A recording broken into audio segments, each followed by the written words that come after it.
ಕೊಪ್ಪಳ ಜಿಲ್ಲೆಯ ಕುಕನೂರ ತಾಲೂಕಿನ ಮಂಗಳೂರ ಗ್ರಾಮದ ರೈತ ಶರಣಪ್ಪ ಗಾಣಿಗೇರ ಇವರ ಜಮೀನಿನಲ್ಲಿ ಕೃಷಿ ಇಲಾಖೆ ಡ್ರೋನ್ ಮೂಲಕ ನ್ಯಾನೋ ಯೂರಿಯಾ ಸಿಂಪರಣೆ ಪ್ರಾತ್ಯಕ್ಷಿಕೆ ಹಮ್ಮಿಕೊಂಡಿದ್ರು. ಜಮೀನಿನಲ್ಲಿ ಗೋವಿನ ಜೋಳದ ಬೆಳೆಗೆ ಡ್ರೋನ್ ಮೂಲಕ ನ್ಯಾನೋ ಯೂರಿಯೋ ಮತ್ತು ನ್ಯಾನೋ ಡಿಎಪಿ ಸಿಂಪರಣೆ ಹಮ್ಮಿಕೊಳ್ಳಲಾಗಿತ್ತು. ಕೃಷಿ ಇಲಾಖೆ ಪ್ರಾಥಮಿಕ ಸಹಕಾರ ಸಂಘ ಮತ್ತು ಇಫ್ಕೋ ಸಂಸ್ಥೆಯ ಸಹಭಾಗಿತ್ವದಲ್ಲಿ ಆಯೋಜಿಸಿದ್ದ ಕಾರ್ಯಕ್ರಮಕ್ಕೆ ಜಂಟಿ ಕೃಷಿ ನಿರ್ದೇಶಕರಾದ ಟಿ ರುದ್ರೇಶಪ್ಪ ಚಾಲನೆ ನೀಡಿದರು. ಇನ್ನು ಬಳಿಕ ಮಾತನಾಡಿದ ಅವರು, ನಿಖರ ಮತ್ತು ಉದ್ದೇಶಿತ ನ್ಯಾನೋ ಗೊಬ್ಬರ ಬಳಕೆಯಿಂದ ಪರಿಸರಕ್ಕೆ ಹಾನಿಯಾಗದೆ ಬೆಳೆಗಳಿಗೆ ಸಾರಜನಕದ ಅಗತ್ಯ ಪೂರೈಸಲಿದೆ. ನ್ಯಾನೋ ಗೊಬ್ಬರವನ್ನ ಎಲೆಗಳ ಮೇಲೆ ಸಿಂಪಡಣೆ ಮಾಡೋದ್ರಿಂದ ಪೋಷಕಾಂಶ ಸದ್ಬಳಕೆಯಾಗಲಿದೆ. ಸಾಮಾನ್ಯ ರಸಗೊಬ್ಬರ ಬಳಕೆಯಿಂದ ಮಣ್ಣು ಮತ್ತು ನೀರಿನ ಮೇಲೆ ಉಂಟಾಗುವ ದುಷ್ಪರಿಣಾಮ ತಡೆಯಲು ನ್ಯಾನೋ ಯೂರಿಯಾವನ್ನ ಡ್ರೋನ್ ಮುಖಾಂತರ ಸಿಂಪರಣೆ ತುಂಬಾ ಅನುಕೂಲವಾಗಿದೆ. ನ್ಯಾನೋ ಯೂರಿಯಾ ಶೇಕಡಾ 20ರಷ್ಟು ಸಾರಜನಕ ಹೊಂದಿದೆ. ನ್ಯಾನೋ ಡಿಎಪಿ ಶೇಕಡಾ 8ರಷ್ಟು ಸಾರಜನಕ ಮತ್ತು ಶೇಕಡಾ 16ರಷ್ಟು ರಂಜಕ ಹೊಂದಿದೆ. ಹೀಗಾಗಿ ಬೆಳೆಗಳ ಬೆಳವಣಿಗೆಗೆ ಮತ್ತು ಅಭಿವೃದ್ಧಿಗೆ ಸಹಕಾರಿಯಾಗುತ್ತದೆ ಎಂದು ತಿಳಿಸಿದರು. ವರದಿ ಸಿ ಆದಿ, Praja power news, Yelburga. Nano urea ಇದು ಸ್ಮಾಲ್ ಮಾಲಿಕ್ಯುಲರ್ ಇರುತ್ತೆ. ಬೆಳೆಗಳು ತಕ್ಷಣ ಅದು ಅಬ್ಸರ್ವ್ ಮಾಡಿ ಅದನ್ನು ಇಳುವರಿ ಜಾಸ್ತಿ ಆಗಲಿಕ್ಕೆ ಈಗಾಗಲೇ ವಿಶ್ವವಿದ್ಯಾಲಯ ತಜ್ಞರು ಸಹ ಇದು ಮಾಡಿದ್ದಾರೆ ಮತ್ತು ರಾಷ್ಟ್ರ ಮಟ್ಟದಲ್ಲೂ ಸಹ ಈಗಾಗಲೇ ಸಾಕಷ್ಟು ಎಕ್ಸ್ಪೆರಿಮೆಂಟ್ಗಳನ್ನು ಮಾಡಿ ಇದು ಒಳ್ಳೆ ರಿಸಲ್ಟ್ ಕೊಡ್ತಾ ಇದೆ.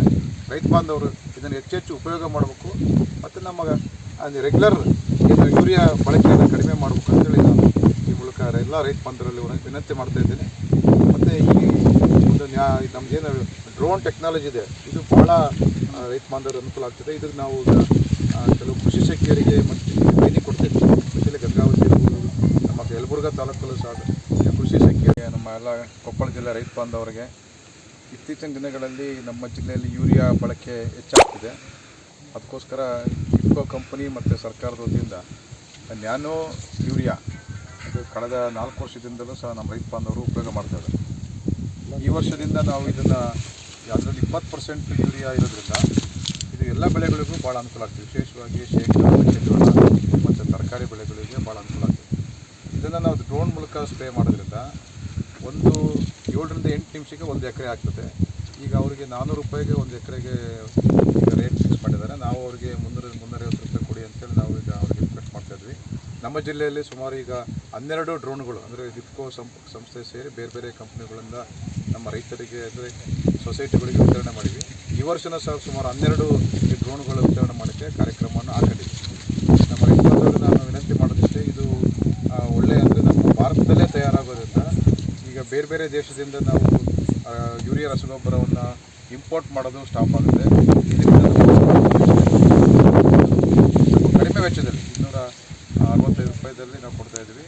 ಈಗ ಹೆಚ್ಚಿಗೆ ರಸಗೊಬ್ಬರ ಅಂದರೆ ಯೂರಿಯಾ ಉಪಯೋಗ ಮಾಡೋದ್ರಿಂದ ಅದರಲ್ಲಿ ಮುಖ್ಯವಾಗಿ ನಮ್ಮ ನೀರು, ನೆಲಕ್ಕೆ ಭಾಳ ಹಾನಿ ಆಗ್ತಿದೆ.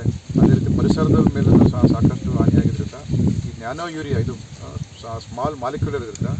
ಬೆಳೆಗಳು ತಕ್ಷಣ ಅದು ಅಬ್ಸರ್ವ್ ಮಾಡಿ ಅದನ್ನು ಇಳುವರಿ ಜಾಸ್ತಿ ಆಗಲಿಕ್ಕೆ ಈಗಾಗಲೇ ವಿಶ್ವವಿದ್ಯಾಲಯ ತಜ್ಞರು ಸಹ ಇದು ಮಾಡಿದ್ದಾರೆ ಮತ್ತು ರಾಷ್ಟ್ರ ಮಟ್ಟದಲ್ಲೂ ಸಹ ಈಗಾಗಲೇ ಸಾಕಷ್ಟು ಎಕ್ಸ್ಪೆರಿಮೆಂಟ್ಗಳನ್ನು ಮಾಡಿ ಇದು ಒಳ್ಳೆ ರಿಸಲ್ಟ್ ಕೊಡ್ತಾ ಇದೆ. ರೈತ ಬಾಂಧವರು ಇದನ್ನು ಹೆಚ್ಚೆಚ್ಚು ಉಪಯೋಗ ಮಾಡಬೇಕು ಮತ್ತು ನಮ್ಮ ರೆಗ್ಯುಲರ್ ಏನು ಯೂರಿಯಾ ಬಳಕೆಯನ್ನು ಕಡಿಮೆ ಮಾಡಬೇಕು ಅಂತೇಳಿ ನಾನು ಈ ಮೂಲಕ ಎಲ್ಲ ರೈತ ಬಾಂಧವರಲ್ಲಿ ವಿನಂತಿ ಮಾಡ್ತಾ ಇದ್ದೇನೆ. ಮತ್ತು ಈ ಒಂದು ನಮಗೇನು ಡ್ರೋನ್ ಟೆಕ್ನಾಲಜಿ ಇದೆ, ಇದು ಭಾಳ ರೈತ ಬಾಂಧವರು ಅನುಕೂಲ ಆಗ್ತದೆ. ಇದಕ್ಕೆ ನಾವು ಕೆಲವು ಕೃಷಿ ಸಖಿಯರಿಗೆ ಮತ್ತು ಟ್ರೈನಿಂಗ್ ಕೊಡ್ತೇವೆ. ಸ್ಪೆಷಲಿ ಗಂಗಾವತಿ ಇರ್ಬೋದು, ನಮ್ಮ ಯಲಬುರ್ಗಾ ತಾಲೂಕಲ್ಲೂ ಸಹ ಕೃಷಿ ಸಖಿಯರಿಗೆ